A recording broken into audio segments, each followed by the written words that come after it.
Omar here with General Inquiry Analysis. I'm doing a video today on persuasion. So, we're giving a reading by Professor Hatch, and one of the three things that he talked about when persuading people or writing persuasive arguments or developing an argument is there's three ways to go about it. You can have a ethos argument, a pathos argument, or a logos argument.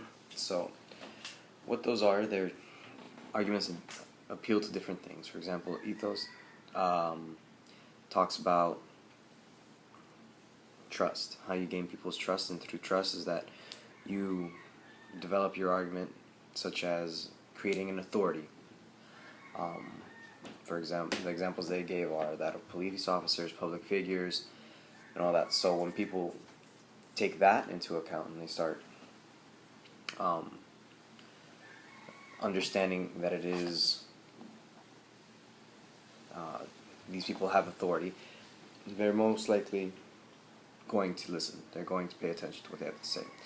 They gave an example of, I think it was Dr. Oppenheimer, who helped develop the Manhattan Project, that they did an experiment where they were talking about having nuclear submarines. Was it a feasible idea, something that could be achieved? And they had another reading that was from I think it was the Pravda, which is a Russian propaganda type thing, that said that they were creating it or they were getting it done and all that. But those who read Oppenheimer's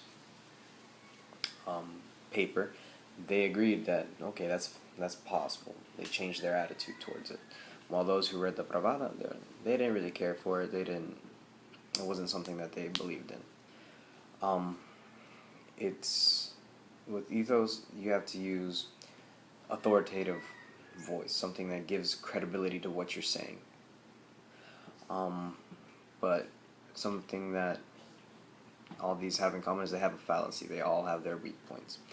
One of them is, or the biggest one, is ad hominem, where they literally attack another person in order to make themselves more credible. So they will tear down somebody else in order to make themselves look more believable. Now moving on to pathos. Pathos is an appeal to emotion. I think it's probably the strongest argument any person can have, because you're playing on people's heartstrings. For example, one of the biggest ones that people use is the appeal to fear, to get people to do things or to not do things. It's how a lot of dictatorships and all that have a firm hold on everything. Now, some techniques that people use while trying to appeal to emotion is they use concrete examples. So some of those concrete examples are when writers write about what's going on with,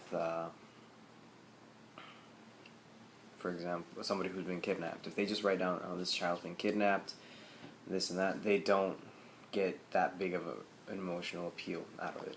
But when they start showing pictures of the child, they start showing their toys, or they interview the family and they show what's going on with the family, that tends to ring a little bit closer to home with people. And so by doing that, then they get a more emotional response, a stronger response to what's going on.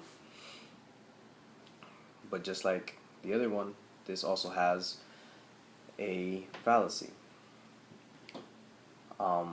A lot of people use this as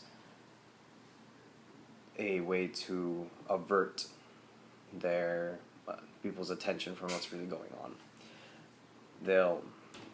It's called ad populum. I think that's how you say that anyways.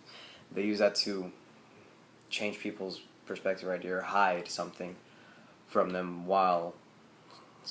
the truth by using an emotional appeal. So they'll use the emotional appeal in order to hide what's really going on or to get a stronger response that really is necessary.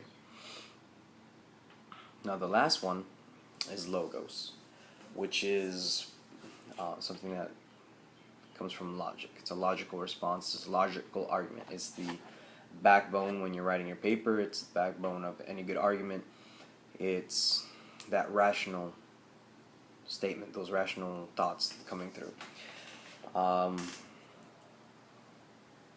it's used really for, in my opinion, I use logos a lot when I'm using, when I'm writing papers, research papers, or just papers in general. But it can be pretty dry to someone if they don't have anything else. If you're just getting fact after fact after fact after fact, it's kind of boring. You don't really get people's attention. But some of the things or strategies to use for using a logos is you have to have relevance and acceptability. Using those two things, you can get more people to agree with what you're saying. Now,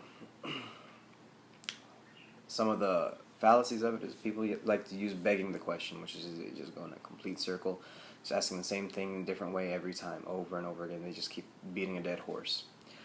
Yeah, well, that's what I got for today.